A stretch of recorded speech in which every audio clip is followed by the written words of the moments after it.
Olá, uma ótima noite para você que nos acompanha. Seja bem-vindo ao Jornal Conecta. E a gente começa a edição de hoje, quinta-feira, falando que ainda não foi definida a nova gestora dos Serviços de Saúde Pública de Catanduva.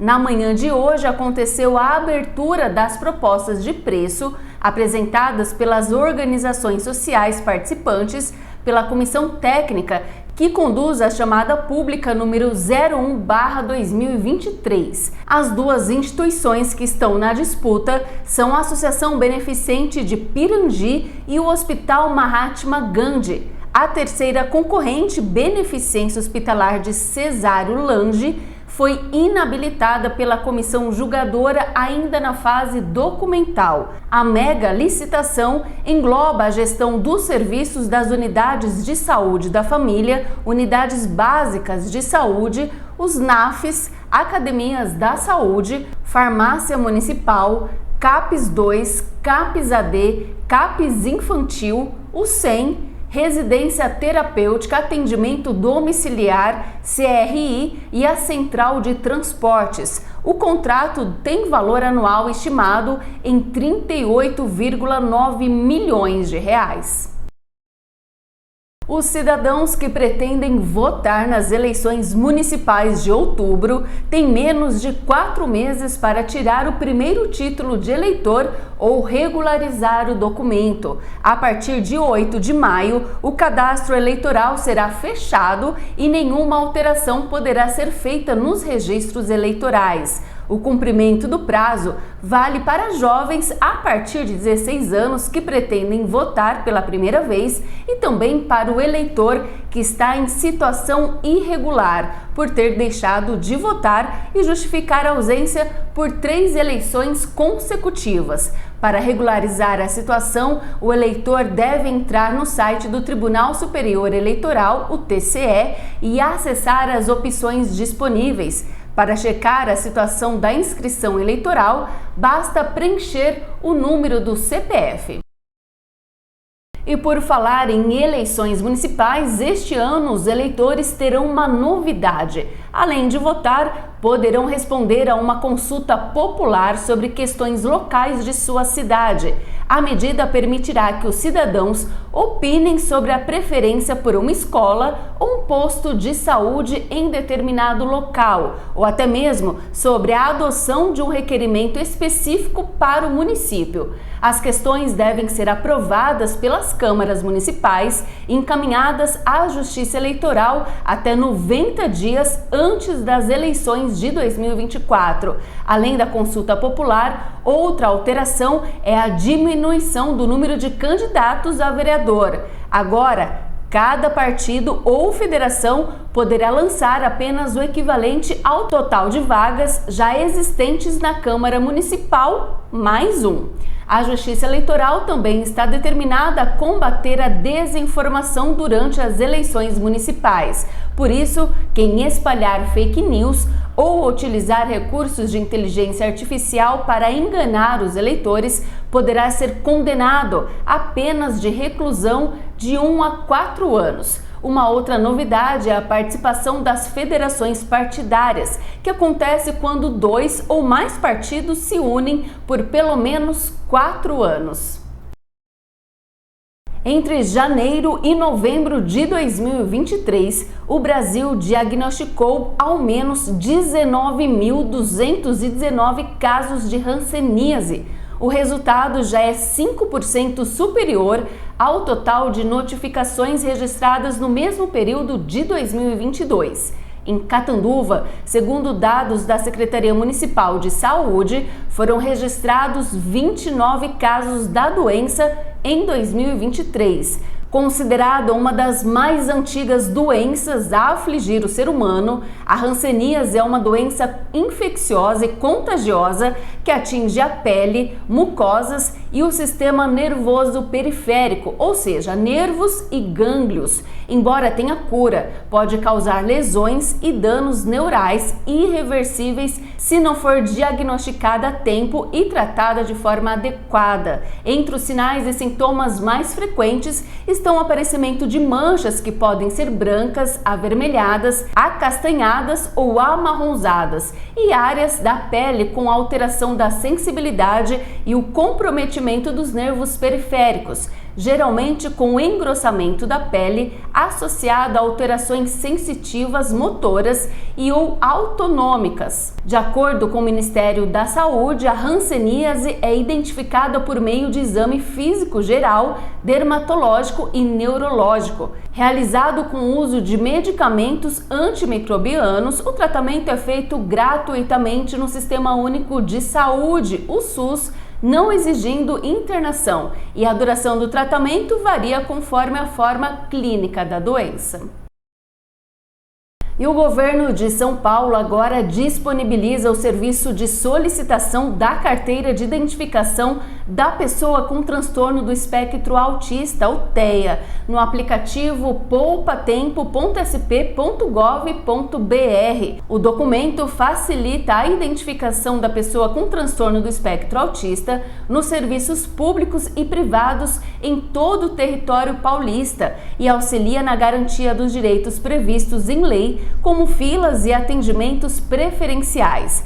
Mas se você preferir, também pode tirar a carteirinha em um posto do Poupa Tempo mais próximo da sua casa. Em Catanduva, o posto do Poupa Tempo está localizado na Avenida Comendador Antônio Stocco, número 537, no bairro Joaquim Lopes.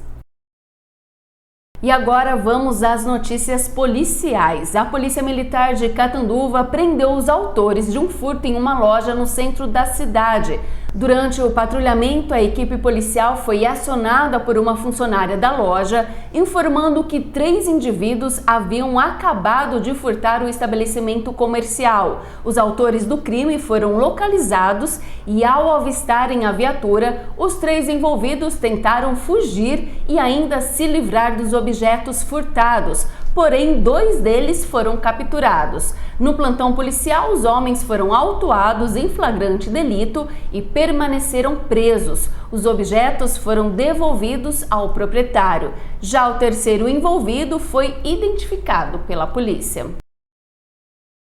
E na madrugada desta quarta-feira, policiais militares da 1ª Companhia do 30º Batalhão de Polícia Militar do Interior prenderam um homem por praticar furto de carga na linha férrea. Durante patrulhamento pela Vila Mota, os policiais visualizaram uma caminhonete carregada com várias sacas em sua carroceria, próximo à linha férrea. Ao avistar a viatura, um dos suspeitos abriu a porta do veículo e fugiu a pé. Em seguida, o condutor também tentou abandonar o veículo e fugir, mas ele foi contido e abordado. O veículo estava carregado com várias sacas de milho que haviam sido furtadas de um vagão do trem. Segundo a PM, o passageiro do veículo que conseguiu fugir já foi identificado. O condutor do veículo foi preso. O produto do furto e o veículo foram encaminhados ao plantão policial junto com o autor do crime. E olha só essa notícia, um policial militar de 51 anos foi roubado por uma dupla armada em São José do Rio Preto na madrugada desta quarta-feira. A vítima relatou que quando parou na Avenida Brasilusa para atender o celular, uma mulher o abordou para pedir dinheiro e em seguida um homem armado chegou ao local e anunciou o roubo. A vítima, o homem e a mulher entraram em um veículo e percorreram o bairro. O policial entrou em luta corporal com o ladrão e os suspeitos fugiram a pé com uma pistola 9mm carregador e celular. A polícia militar foi acionada e ainda durante a madrugada o homem suspeito de praticar o roubo foi localizado. Ele confessou o crime e indicou que estava com a arma do policial escondida em casa embaixo de um colchão. O suspeito foi preso e o caso foi registrado na Polícia Civil para investigação.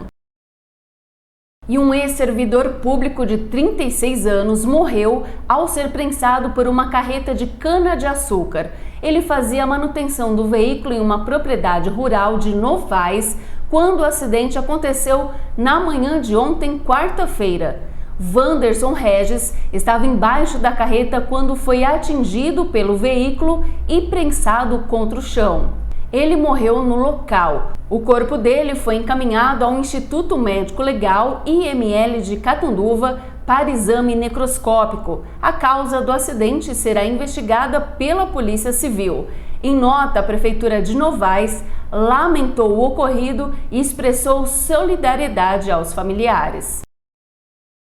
E terminou hoje, quinta-feira, o prazo para emissão da nova carteira de identidade nacional em todos os estados brasileiros, que trará uma mudança significativa. O número do RG será substituído pelo CPF como registro geral. Além disso, a nova carteira de identidade terá uma função adicional. Servirá como documento de viagem para países do Mercosul. A validade do documento variará de acordo com a idade do titular. Crianças de até 11 anos terão um documento válido por apenas 5 anos, enquanto pessoas de 12 a 59 anos terão prazo de validade de 10 anos. Já os indivíduos com mais de 60 anos não precisarão realizar a troca do documento. Até o momento, 18 estados já estão emitindo o novo documento. A primeira via será gratuita e a renovação não será obrigatória. A substituição pode ser feita gradualmente sem custos até o ano de 2032. Vale ressaltar que o novo documento estará disponível em formato físico e digital. Vem correr com a gente na terceira corrida Unimed Catanduva, dia 7 de abril, com largada às 7 da manhã na Praça do Aeroporto. Categorias de 5 e 10 quilômetros e circuito especial para as crianças. Premiações por idade de 1º ao 5º lugar. Faça já sua inscrição pelo site corrida.unimedcatanduva.com.br e garanta sua vaga no evento mais esperado do ano. Unimed Catanduva, cuidando de você e da sua saúde. O Jornal Conecta termina aqui. Fique agora com o quadro Sua Saúde, Seu Direito com o advogado Dr. Júnior Dezuani. A você uma ótima noite e amanhã a gente se vê.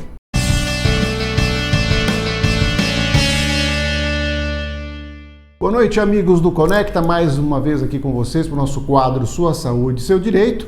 E hoje vamos fazer aí quase que um fechamento de toda a nossa matéria que nós colocamos aí o ano passado, né, o ano 2023, iniciando aqui o ano 2024 com uma pergunta importante de todos os temas que nós tratamos, né? Qual é o prazo para propor uma ação judicial em face de erro médico, né? Então, qual é o prazo? Qual o prazo que você tem para que você possa exercer o seu direito, né? Antes disso, nós precisamos entender que a relação médico-paciente ela é regulada pelo Código de Defesa do Consumidor. Tá? Então, existe uma legislação especial, que é o Código de Defesa do Consumidor, que estabelece que o relacionamento entre o profissional médico e o paciente, ele é regulado por esse código. Tá? Então, nós temos a figura aí do médico enquanto fornecedor e o paciente enquanto consumidor, ok? Feito essa relação, é importante que a gente possa caminhar aí no entendimento dessa relação, tá? Bom, e onde está essa definição de que o relacionamento, né, a relação médico-paciente, ela está no Código de Defesa do Consumidor? É um entendimento doutrinário e jurisprudencial que foi determinado pelo Superior Tribunal de Justiça. Num recurso especial, ele definiu que essa relação é consumerista, tá? E por que essa definição? Porque o que caracteriza essa relação são dois pontos importantes.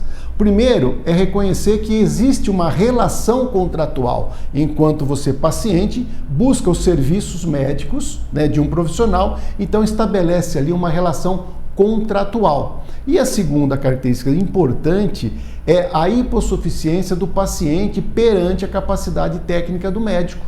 né? Então, quem detém a capacidade técnica, quem de maior conhecimento nessa relação, sem dúvida alguma, é o médico. Então, existe uma hipossuficiência do paciente. Então, por esses dois aspectos mais importantes, é que o STJ entende de que o Código de Defesa do Consumidor se aplica a esse entendimento. Bom, uma vez estabelecido isso, uma vez definido isso, entendido, como eu disse, jurisprudencialmente, né, o STJ entendeu isso, nós vamos então para o que diz o Código de Defesa do Consumidor. Então, no artigo 14, nos traz o seguinte aqui: o fornecedor de serviços responde independentemente da existência de culpa pela reparação dos danos causados aos consumidores por defeitos relativos à prestação de serviço, bem como por informações insuficientes ou inadequadas sobre a sua fruição e riscos. Então, tem uma série de informações aqui que, inclusive,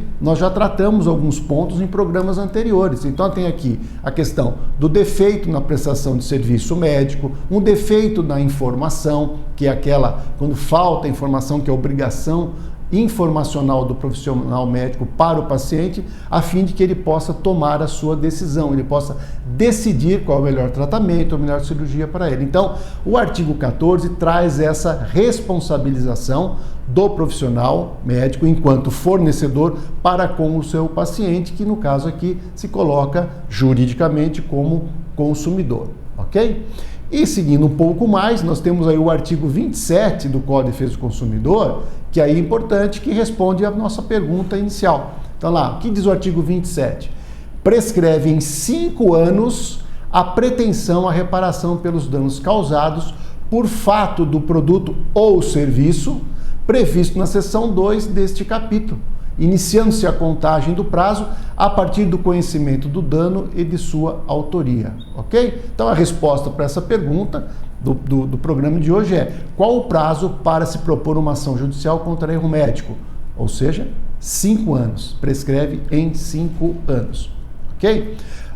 Mas eu já ouvi falar que é 3 anos, enfim, aí tem uma observação, né? O Código Civil atual diz que o prazo prescricional é de 3 anos para reparação civil, ok? Porém, o Código Civil, ele é uma lei geral e o Código de Defesa do Consumidor é uma lei específica. E dentro da área jurídica, a lei específica se sobrepõe à lei geral, ela tem uma predominância. No caso, o Código de Defesa do Consumidor se sobrepõe ao Código Civil, então, para tanto, nós temos aí definido que é 5 anos, ok? E esse prazo de 5 anos serve para a propositura de ação por danos morais, danos materiais e também danos estéticos. É um assunto que nós vamos tratar num programa específico, ok? Bom, toda exceção tem sua regra e na questão da prescrição também temos uma exceção. Ou seja, contra menores e incapazes não se conta o prazo prescricional. Também é uma questão particular que deve ser analisada caso a caso.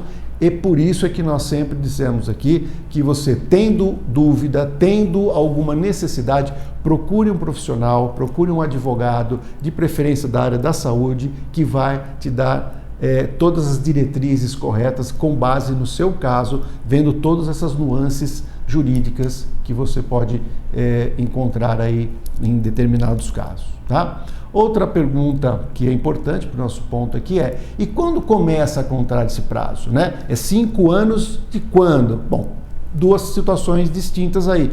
Primeira, você começa a contar 5 anos do fato em si, né? De quando ocorreu o fato que caracterizou o erro médico. Então, é da data do procedimento, pode ser uma cirurgia, pode ser um exame. Então, a partir daquele momento, você tem 5 anos para propor uma ação de indenização por erro médico.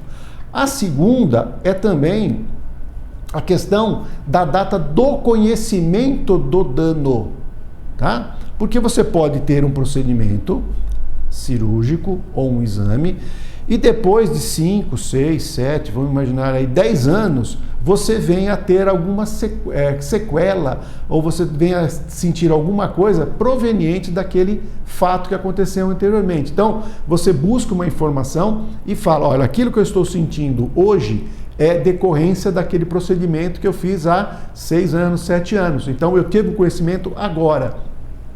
Então, da data do seu conhecimento, do conhecimento desse fato, do dano, você tem 5 anos para entrar com a ação.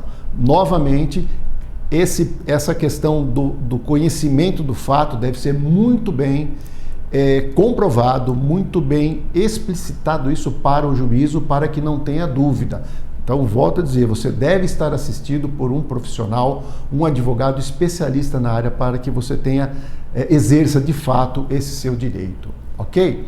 Então, nós temos aqui as respostas aí do fato, né? 5 anos para a propositura, do fato ou 5 anos do conhecimento do dano causado, ok? Lembrando também, já dissemos isso no programa anterior, que para que haja a reparação civil por dano, é necessário que tenhamos 3 elementos bem definidos. Ou seja, nós temos aqui o fato, o nexo de causalidade e o dano. Então, nexo de causalidade que linka o fato ocorrido com o dano, com a existência do dano que você tem. Então, você tem que ter esses 3 elementos conjuntos aí para que você tenha direito, você possa pleitear e ter sucesso numa ação de reparação por danos morais, materiais, estéticos, enfim, ok? Lembrando, porque nós já dissemos aqui, que tem um caso muito usado, né, nas teorias aí, nas aulas, de que uma mulher fez uma cirurgia, foi esquecido dentro dela uma gaze, né, e depois de 10 anos, praticamente, ela foi fazer um outro exame e detectou que tinha um objeto estranho dentro do corpo dela, mas ela nunca sentiu nada, ela nunca teve nenhuma intercorrência, não teve nenhum sintoma. Então, assim, o fato ocorrido não causou a ela nenhum dano, ela descobriu isso de uma maneira outra e também não fez nenhum tipo de problema a ela. Então, nesse caso, não foi caracterizado o erro médico porque não causou dano, não houve nexo de causalidade, ok? Porém, a evolução da área judicial também, do entendimento, pode ser que futuramente tenha esse entendimento de que possa haver aí algum tipo de dano, pelo menos moral, porque ela tem que submeter a uma cirurgia para retirada. Enfim, mas é caso a caso, cada caso concreto deve ser analisado e, repito novamente, um profissional experiente tem condições de lhe ajudar para isso. Ok? E também aproveitando, né? Estou falando contra o profissional médico e contra uma ação de danos morais ou materiais ou estéticos que você vá pleitear contra o plano de saúde. Da mesma maneira, né? Inclusive, contra planos de saúde, nós temos a edição de uma súmula, a súmula número 608 do Superior Tribunal de Justiça, que ela define que a relação entre o beneficiário e o plano de saúde é regido pelo Código de Defesa do Consumidor, pelos mesmos motivos que é o reconhecimento do médico para com o paciente, porque é uma relação contratual, muito mais com a questão do plano de saúde também. Ok? Então, essa é nosso tema de hoje. Espero ter colaborado aí, mais uma na nossa sequência de informações aí da área jurídica. Lembrando que nós estamos aqui aguardando o seu tema, sua pergunta, sua dúvida. Mande pra gente, nós temos o maior prazer em responder aqui no nosso programa, tá? Facebook e Instagram, Júnior Dezuani, tudo junto, letra minúscula, ou aqui pelo WhatsApp do Conecta, é o 17 99248 9494. Muito obrigado, boa noite, amigos.